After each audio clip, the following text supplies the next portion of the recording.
Sometimes it feels like business is a grind. Marketing is a hamster wheel you're stuck on. And even though you started your business for more time and more freedom and more joy, it's kind of getting hard to find it. That's why we've got Lorayne here. She's going to tell us a little bit about herself, why this concept matters to her, and why it should matter to you. Lorayne, welcome to the show. Oh my gosh, Shauna, thank you so much for having me. I'm so glad I'm here. Um, so yeah, why should it matter? Why does it matter? Well, because we've only got one life, right? And we only have one opportunity to make it right. And it took me a long time to figure it out because we just think that we have this ever ever ending never ending life. And we have all the time in the world when in fact that is not the case at all. And it couldn't be farther from the truth. And it took me a long time to realize it. And ironically, it happened in 2020 when everything changed. And I realized I'm working my tail off and I'm not happy. And I thought I was doing what I loved and I'm not happy. So it brought me to where I am today in the teaching, speaking, podcasting world. And now I get to help you figure out what it is that you love to do, what you're passionate about, what you're good at, and what lights your soul on fire so that ultimately you can live a happy life. That's what I love that. Love it. Love it. Now, I have to say, though, you're reminding me of a word, ikigai. Is this like the thing, like this ikigai, right? Like the where your passions meet up with what you're good at, with which meets up with how you can better the world and earn money and all that jazz. Is that like the world you live in? Yeah, I mean that really sounds like it. So if you haven't heard of ikigai, if you haven't dove into it, you absolutely should, Lorraine. I think you I would. haven't. This is new to me. Oh, it'll light you up. You'll be buzzing. You'll be going, yes, now I need to shout about this, which is always exciting. Yeah. If anybody watching hasn't heard of it, you definitely want to look it up. It's a very easy concept with overlapping. It's a Venn diagram, guys. Like it's Yes. beautiful. So Yes. definitely dive into that. But I mean, as you said, you didn't come from a place where life felt great.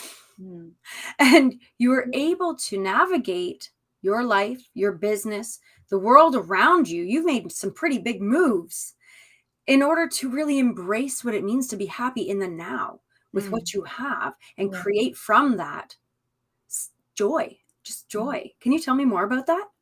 Yeah, for sure. So it really shifted, like I said, in 2020 when I started to realize this isn't what I thought it was going to be. This isn't what I thought I was going to be doing forever. And I wasn't finding that fulfillment. And what really shifted for me was when you step out of self and you stop looking to fulfill self and really come at it from a servant mentality. And so when I took myself out of the picture and I thought about what can I do to help others, that's when I started really getting the traction and figuring it out. And then realizing that I have a gift and that I wasn't given this gift for no reason. I was given this gift to help others, to help the world be a better place. You know, it's that, what's that that TV show, Reading Rainbow. I'm dating myself. That's okay. I got it. As soon as you did this, I was like, Reading Rainbow. We know we're here. Yeah. I'm here for this. So everyone wants to live in a peaceful, a world that everyone's working intrinsically together and it's homeostasis and, utopia. Yeah. We all want it. We all crave it. I don't care who you are, where you're from. We all crave peace, joy, and happiness. And we all are chasing after it. It's just we get there differently. And so how I arrived here was through my own healing, if you will, through my own journey and how I got there, how I found it. And it comes with finding it intrinsically and not chasing the things of the world, the material things, not chasing the fleeting things that if it were gone, well, there goes your happiness with it, right? So finding it internally, what makes you tick, what makes you happy, what brings you joy. and then hanging on to that. But also, in tandem is figuring out your gifting and really what you were created to do and bring to the world and do it. I love how simple it sounds, right? Like, just do it. Yeah. Do the thing. It Yeah. always sounds so simple, but there's science behind it, right? There's science behind where you're coming from, and it's not as easy as it seems. Like, we're not here to tout some sort of misinformation about it's as easy as checking a box, because it's not. Right. You have to do the inner work, and you have to come to a place where you can actually tap into the science of happiness. Yeah. And one of the words that you used in a previous conversation of ours was positive psychology, the power of positive psychology. Can we talk about that? Because you know that I want to geek out about psychology. Yes. So, traditionally, we focus on what we're doing wrong or what isn't working, and traditionally we focus on that and we try to fix what's wrong. Whereas with positive psychology, we focus in on your strengths. We focus in on what you are doing right, because you can grow that. Now, yes, if it is something that you're doing wrong, like eating unhealthy, you can fix that, right? And you can make that better. But sometimes there's certain qualities or aspects where it doesn't matter how hard you try, it's not going to get better. And by focusing on that negative, it just creates a cycle of that negativity, and then you get down on yourself, and then you start having the negative thoughts and the negative patterns, and then also what you focus on grows. So if you're focusing on the negative, you're only going to see the negative, and the negative is only going to get worse, right? So with positive psychology, we focus on what you're good at, what you do well, and then we enhance that. And we use that, we play that card, we play that strength card and see what can we do to fit that into your life? How can we grow it? And we focus on the wins. And when you Oh, focus on the wins, just like I said, where energy goes, it flows and it grows, right? absolutely. I actually have a really great analogy for this that somebody told me, and I can't recall who it was who told me. So thank you, whomever you are. Wherever you are. Wherever you are in this world, thank you for giving. Because every time I think about this, it makes the most sense. Mm. And I'm okay. And let me disclaim this with, I am not a skier. I do not ski, but I understand the concept. So I know that you will understand the concept. Let's say you're skiing down a hill and you're looking to avoid the trees because you don't want to hit a tree. If you focus on the tree, you're probably going to hit the tree. But if you focus on the gaps in the tree, you'll be able to find them and avoid the trees. And this is just a really great example of focusing on the good, focusing on the positives will help guide you toward more positives. Mm-hmm. And it's really just about those navigational beacons. Yeah. Yeah. 100%. 100%. And that's basically, yeah, so I'm switching gears in with my coaching. I'm kind of restructuring it and framing it with the same bones, but I'm kind of tweaking it and changing things. But with my original framework, we focus on that in the positive psychology, and what you focus on. And I talk a lot about, so more science, I talk a lot about the subconscious mind and the power of your subconscious mind. I do a workshop on it, solely on rewiring and reprogramming your subconscious mind, because so often I find that we're in life, you are where you are because of your past, because of past decisions that you've made, but also thought patterns and your belief system has taken you to where you are today. And so if it's not serving you, then we need to fix that. Then we need to change it. Then we need to rewire it. We need to relearn it. Mm-hmm. And I mean, I'm not saying it to shame or condemn anyone, but honestly take a look at where you are in life, and has it served you? Are you where you're at? Is it where you want to be? And if not, let's change it, because you have the power to change it. And you don't have to You don't have to pay thousands of dollars and do all this crazy stuff. It's all right here. It's all in your head. You just have to find the right coach, the right tools, and you can do it. You have the power to do it. And I love that you say, like I'm hearing you say that, we can change our circumstances based on our past choices and the way that we our thought processes and all that jazz. And I like that you said, it's not about shame, because truly in most circumstances, these thought processes and choices were heavily influenced by circumstances, culture, and conditioning, how you were trained to think. It's not about you. And I think this is probably, in my humble opinion, one of the first most profound steps that you can take towards self-actualization and kind of getting into that place where you can start to recognize the good, even when things feel bad, is to understand that that is not you. That is kind of what you have been exposed to, how you've been conditioned, the way your brain has been wired, likely since birth. And you didn't necessarily get to choose all that. A lot of that is reactive as a human in survival mode. No matter whether you had a great life or not, there are going to be little triggers where you've been conditioned throughout your life, especially, if you go for toxic masculinity, men are conditioned all the time. Be a man, man up. Don't cry. Right? And it's like, and that's not you necessarily, but it is a way that you've been conditioned, and something that you can actively, if you are aware, you can decondition yourself. And same with women. We're constantly sit down, be quiet, keep your thoughts to yourself, don't speak up. Women are calm and quiet. They sit still. Listen, I don't know how to sit still, but it was conditioned in me. So then I just, okay, feels icky though. I like to gesture. I like to move. When I come into a room, I like to say hello. Like, it's fun. I like to dance. So I had to actively decondition myself to make it okay for me to be silly, because girls aren't supposed to be silly, don't you know? Yeah. So I just wanted to reaffirm that, even if it feels like a space where you're like, I've made these bad choices, I'm in this bad it's me.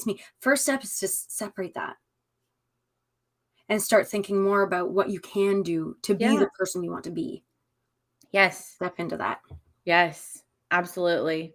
A lot of times you do have to disassociate that. And that's like one of the first things is it's not necessarily your fault. Like, take ownership, take responsibility for where you are, because you do have a choice.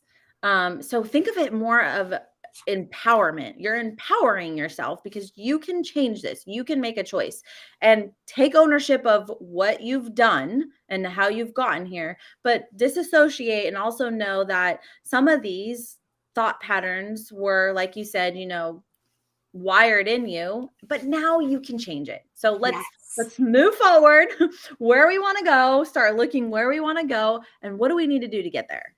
I love that. And it really is. It truly is empowering to be able to step into that mindset. And speaking about that, you have a really interesting perspective on how you can cultivate clarity, because that's a part of the game. So can we talk about that for a minute? Yeah, for sure. So with me personally, and what I have found to be a game changer is cultivating that clarity with sobriety. And so coming from, I don't want to say an addiction, because I wasn't an alcoholic in the sense of the word of when I woke up, I had to have a drink. I couldn't function without a drink. I had to drink every day. There was times where I could go days, I could go weeks without drinking. And it didn't have a hold on me like that, but I was using it for the wrong reasons, and I was using it to mask something that I never processed. I was using it to mask trauma that I never processed, and I was using it to escape. So this whole concept of cultivating clarity came to me in sobriety. And when I realized that when I was operating sober all the time, free from any substance. So drugs, alcohol, anything that would alter my mind in any way, I totally abstained from. And in that, coupled with healing, coupled with, personal development, it's like I tapped into a whole new universe. And I saw things, you have a level of clarity and you see things differently. And it's like, it's so crazy. Like you can just remove yourself from a situation and look at it from a whole nother perspective of, okay, this is happening. Okay, I used to react in this way. And what would be a better way for me to respond rather than react? And different, my thoughts were so much clearer. And I was opening my mind to new business ventures. And it just, having a sober mind, I mean, it says biblically that we are supposed to be sober because, the devil is walking around looking for people to devour. And if you're not in your right mind, if you can't think clearly, you're going to fall, you're going to stumble, you're going to fall into temptation. You're going to get, you know, think about like if you're out and about and you're drunk or you're inebriated or whatever, and someone comes up to you, you're not going to be able to fight back, right? I can think of so many reasons and scenarios of why we should be sober, other than Yeah. the fact that you operate at your highest level when you're in a sober mind. You see things differently and clearly. And I think that's actually a really key thing when you're considering, I mean, it's not always a fight, right? Sometimes it's just a situation where you need to make the best choice for yourself. And when you are in a clear mind space, Yeah. when you've been able to heal and you've rid yourself of a lot of these, I mean, I'm not going to say that I don't have a glass of wine every once in a while. Of course I do, but it's also not needed. It's also Right. for the right reasons. So being Right. intentional about your choices. So Right.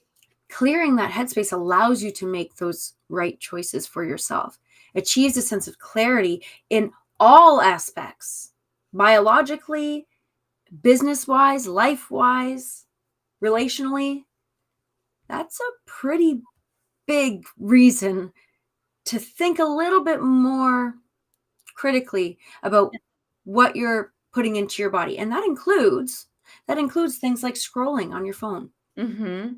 That includes things like anything you can consume. It could potentially cause harm if you're not being intentional. 100%. 100%. That's why I always say you're never not marketing, Yeah. because you're also never not being marketed to. 100%. And you need to be aware. Yeah. What are you digesting? Yeah. Yeah.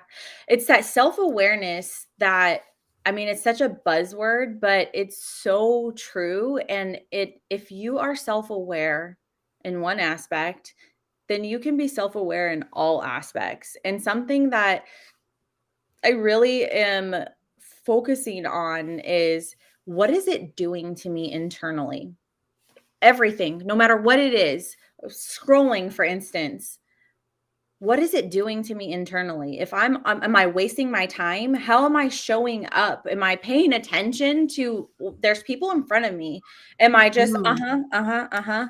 What am I feeling? Am I getting angry when I see something? Does something make me sad, depressed? Like all of those things, I'm super intentional of what is it doing to me internally? Because again, going back to your subconscious mind, your mind takes in everything, every incident, every memory, everything that has ever happened to you. By the age of 21, your brain will have taken in, I think it's over either 10 times or 100 times. 100 times. It's over 100 times the amount of information in an encyclopedia. By the age of 21, over 100 times the information that's in an encyclopedia. It's all in your brain and it stores it and you don't realize it. Good, bad, and different, it stores it all. And that lives inside of you and that manifests inside of you, good and bad. And if we don't address those bad ones, it lives and it continues to grow its rotty roots and it shows up in other aspects of your life. More and more and more reason to turn inward and really reflect before you start projecting outward. Mm-hmm. So we've got this concept of cultivating clarity through sobriety in a variety of different ways, of really focusing on the positive aspects in life so that you can create happiness within and about yourself. And doing these things will help you to define and give out your God-given talent. That thing that makes you tick, that makes the world a better place. And this is full circle back to Ikigai that I mentioned in the beginning. And I want to sit there for a minute as we kind of close off here. Do you have any final words that you want to say about that space, about tapping into that and then sharing it with the world? Because if I'm being honest, I can't help but think of the child's story, Have You Filled a Bucket Today? Because it says in that story that you cannot fill your own bucket by taking from someone else's. It doesn't work. Yeah. When you take from someone else's, you also take from your own.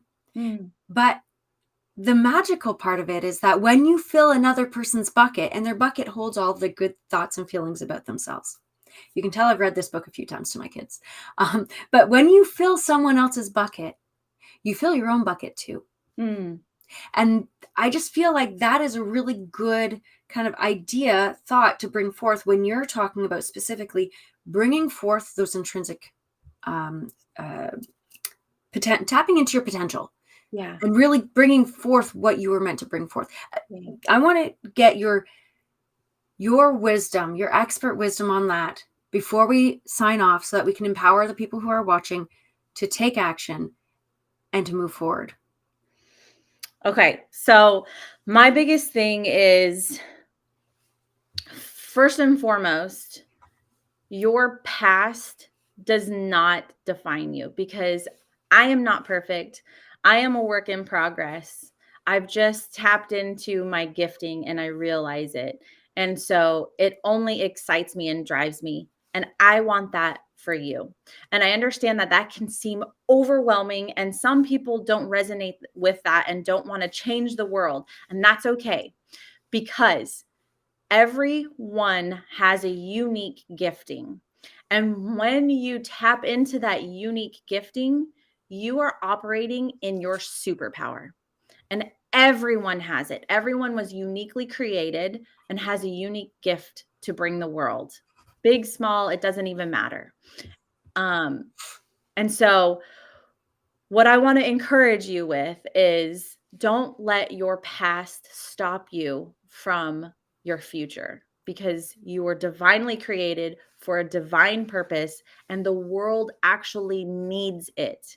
And by you not tapping into it, and by you not operating in your gifting, you are blocking someone else's blessing. Not only that, you're not living in your superpower, and you're not truly living in your highest potential, in that joy and in that alignment. And I know you want that. Everybody wants that. That's so beautiful. And where can people get in touch with you? You can find me on Instagram, and my tag or my handle is my name. So at Lorayne Michaels. And pretty much if you put my name into any social media, you'll find me at Lorayne Michaels. I love that. That's perfect. All right, Lorayne, I'm just floored, because now I feel like I need to change the world. And I believe that you all can change the world too. I'm right behind Lorayne on this. I am here. I want you to raise your voice about the things that matter to you and to really make an impact, because every pebble that you drop into the water makes a ripple and impacts so much more than you know.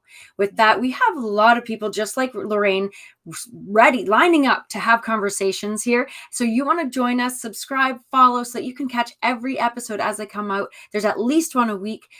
With that, Lorayne, thank you so much. Thank you so much for being on the show. I appreciate you. And we will see everybody else next time.